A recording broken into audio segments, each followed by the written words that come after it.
I'm getting set up on Facebook and Instagram.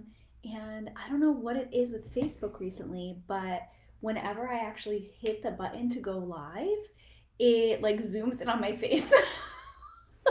So for those who are on Facebook, I'm so sorry that my face is all up in your face. So I am starting this a little bit later than I originally intended to. And thank you guys for waiting and hanging tight with me and giving me that grace because my husband had his car was being worked on today. And so, of course, they called him right as I was about to get on these lives, but it's okay. Like, we did it, we moved along, and we did what we need to do, what we needed to do. And I think that's important to note.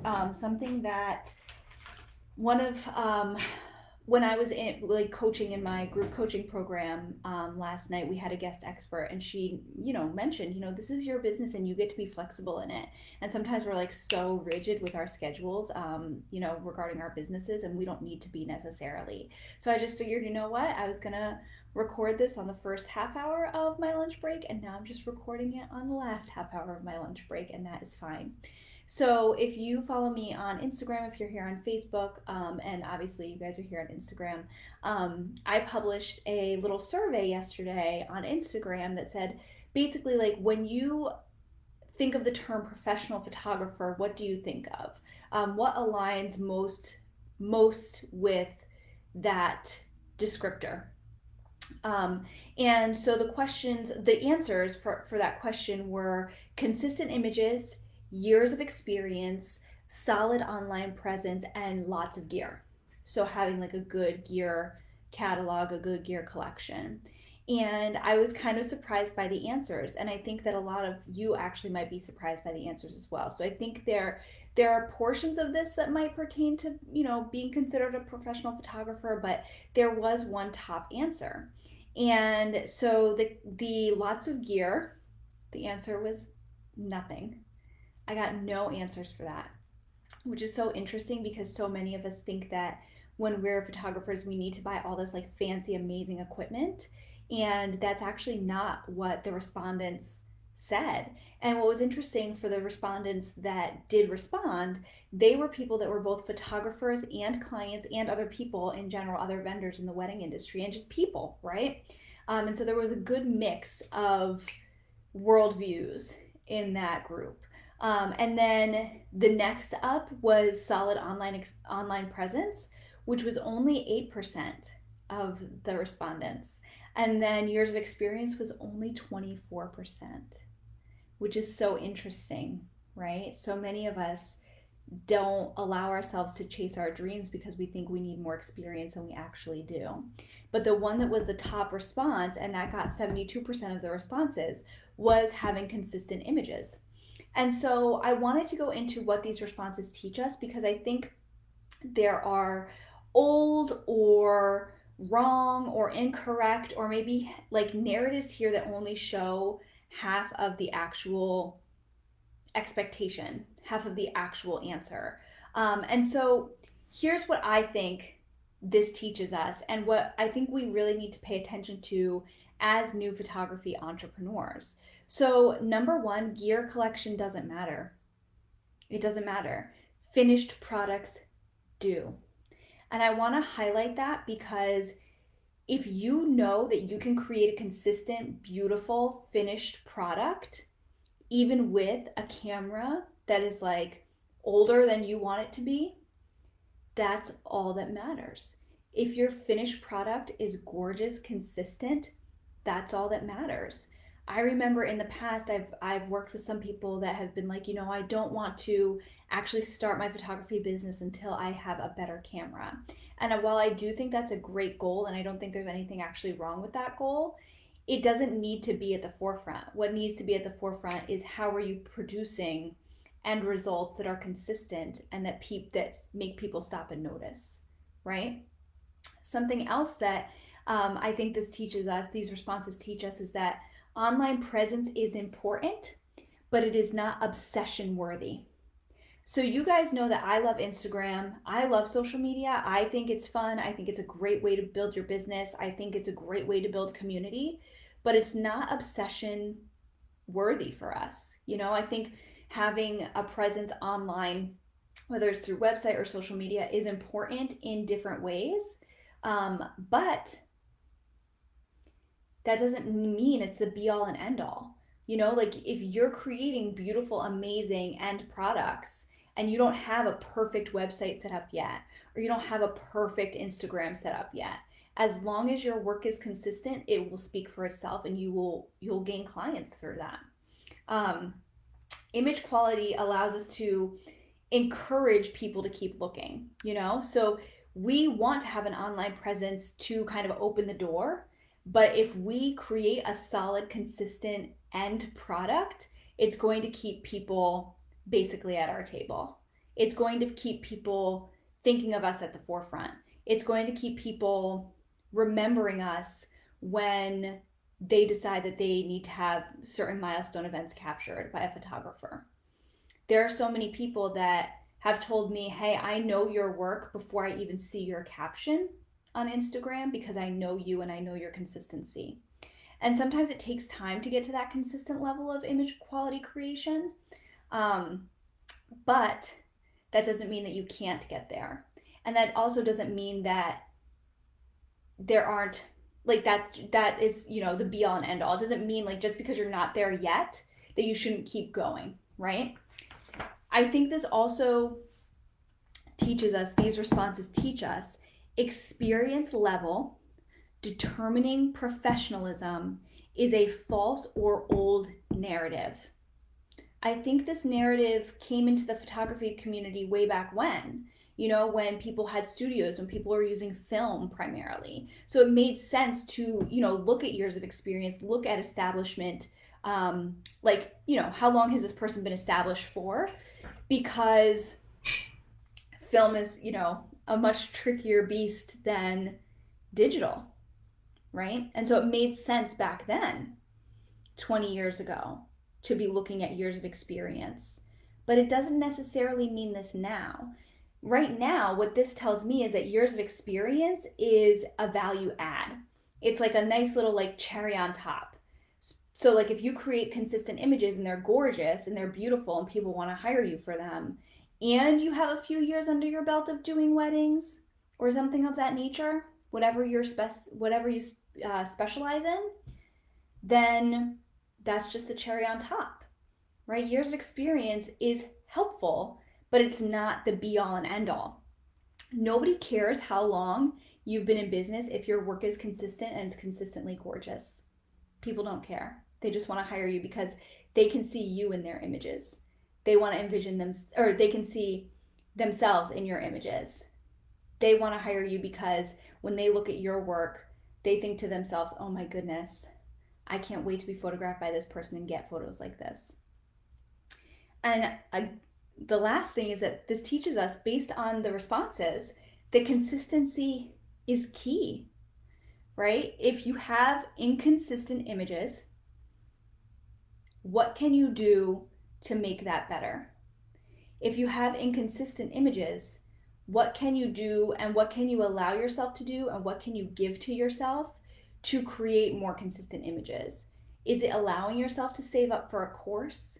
Is it allowing yourself more time to practice? Is it telling yourself that you're not going to book something in a short time slot that you have on a weekend just so that you can use that time to practice instead? Practice your editing skills. What do you need to actually get better if you're feeling like, oh my goodness, my images aren't consistent, and clearly this data is saying that consistency is really important? Do you give yourself room and opportunities?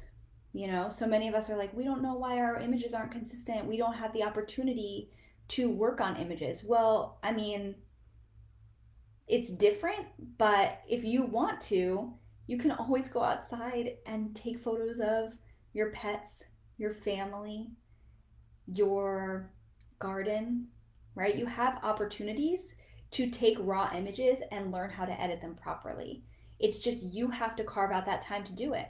And sometimes it feels annoying, right? Because we always want to be at step 10 when we're at step 1. Feels better that way. But if you want to curate and create a consistent image delivery quality, then you need to give yourself the time to practice, and you need to give yourself the time and the tools that you need for that. And going into this consistency piece, there's something else here where what else does this tell us?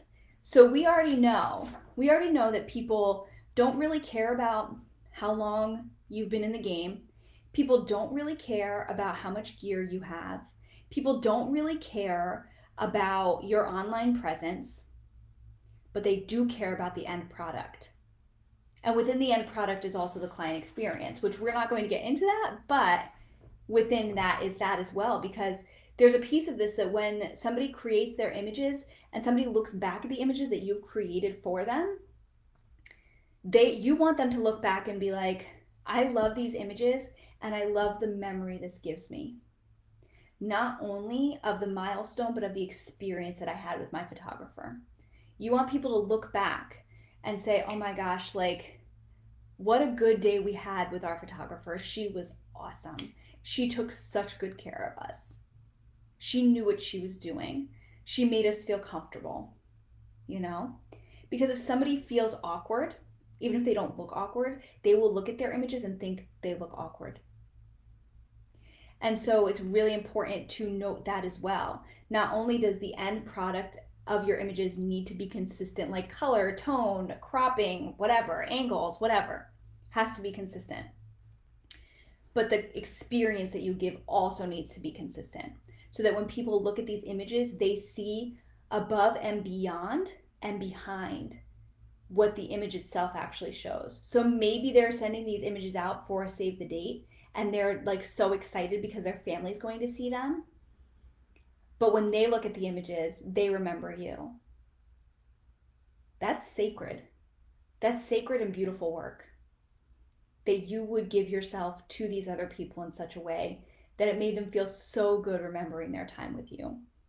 That's how you become more than just a service provider, is by taking good care of people. But I think there's also something here. Consistency is key with end product, but consistency is also key in everything. Everything in business is built on consistency. Because when you don't, like when you take one step and then you stop because you're annoyed, or you stop because you're discouraged, or you stop because you're not at the level that you want to be at yet, how do you expect to move past the discouragement? How do you expect to get to a new place? If you're taking one step and stopping, how do you expect things to change? How do you expect things to be created? How do you expect that? How does it happen? By being consistent. Consistently creating beautiful images, consistently creating and curating client experiences, consistently showing up on your social media, consistently sharing, consistently taking care, consistently being aware of what people are looking for and are like what types of support they need at a given point in time. Consistently working on your website. Consistently updating your editing techniques, right? So these things are related, but they're not as important as the end product of a consistent image, but also this teaches us that consistency in business is what's important. And a lot of the time we think, oh my gosh, we're going to get there. Where's there? Is there ever actually a there? Is there ever actually a there? Will you ever actually feel complete in your business? Will you ever actually feel absolutely fulfilled in your business? Absolutely, to the point where you're like, okay, I did everything I could do. Bye. Is that ever going to be a thing? Or should the end goal actually be consistent action, consistent production, right? If you don't keep doing things, then nothing will happen out of the things you've done. Nothing. So you have to be consistent. You have to stay there with that. But there's also an element of this too, where consistency creates trust, not only in image creation, but in being in your industry, in being in your business. So for images, consistency creates trust that what somebody is going to get as an end product, as a new client, is going to be very similar and of a similar quality to what somebody before has received. Consistency creates trust.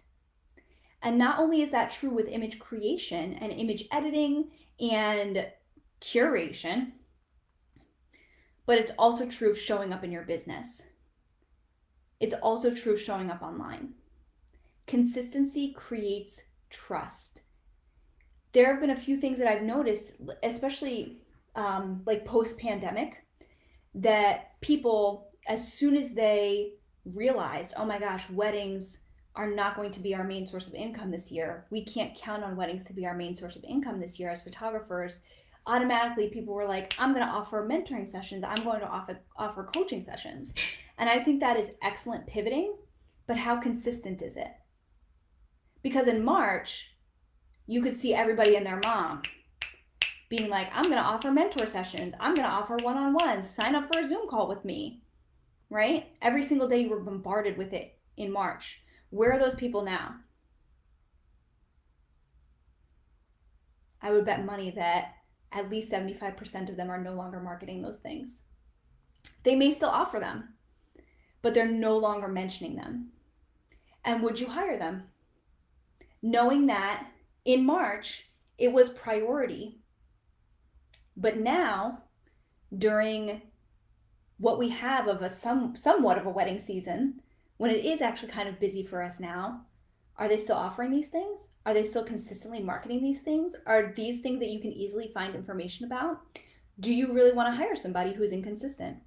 Do you really want to work with somebody regarding business who is inconsistent? I think these are things to ask. Because for me, if I only noticed that somebody started offering mentoring sessions in March and I was waiting and I was saving up and I was thinking, let me look at what packages they have. Let me see how I can move some money around. Let me see what I have available. And then I get to November and I'm ready to invest and I can't find the link to book with them. I can't find the information on their website. I'm not seeing them talk about it in their Instagram stories.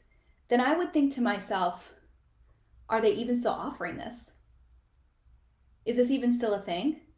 And when I get to the point of needing to email somebody to ask this type of a question, and when they're offering mentoring sessions based on the photography industry,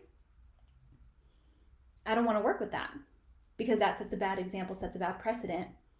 There's no consistency there. So consistency builds trust, not only in end product, but in business, everything. Everything. So that was everything I wanted to share with you guys today. I'll actually show a screenshot of what I got from that Instagram survey yesterday in my Instagram stories a little later today because I thought it was interesting. I didn't get like a huge response. I have, full disclosure, I have 14,000 Instagram followers, which is just ridiculous. And literally 20 people responded. So numbers are not everything, just so you guys know. But something I will also tell you is that when I was younger, I freaking hated math, but I use math every single day in my business now. And I remember my mom telling me, not the whole adage of you're going to use this one day, but the whole adage of you're good at this. And to me, data does not lie. I love looking at charts. I love creating charts and seeing the trends. And here, now we have hard data to tell you it doesn't matter what kind of gear you have.